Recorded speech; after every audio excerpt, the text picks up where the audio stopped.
Hi, my name's Joe Wright and I am the director of Darkest Hour. In this scene, Winston Churchill, played by Gary Oldman, is about to deliver a speech to the British public, his first radio broadcast, in which he's going to lie to them. And he's been advised against making this speech and advised against lying and saying that the British Army is on the offensive rather than on the retreat as we actually were. He's trying to portray a positive view of the war, but unfortunately that's not really the case. I use this red lighting here, probably more theatrical than realistic, but I kind of like the idea of the intensity of it for this particular moment in the film. It's 40 minutes into the film, and it's at this point that the tone of the film begins to shift from the light-hearted kind of comedic tone to something a bit more serious. The stakes are beginning to rise. The camera moves through the wall here, and this is a kind of idea that I thought about a lot, and I wondered whether it was too theatrical.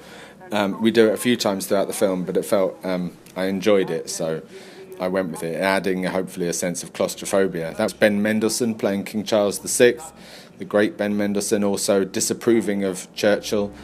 I have invincible confidence.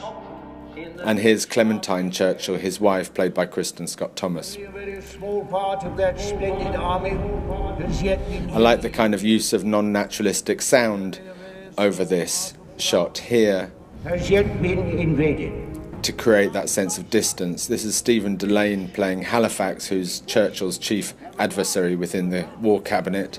The light there is bouncing off the glass tabletop to create those shadows on the wall.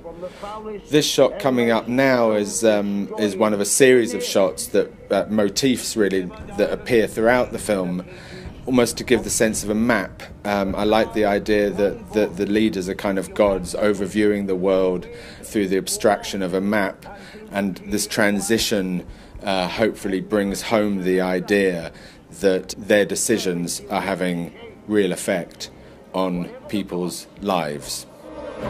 Any agony may be. Conquer we must.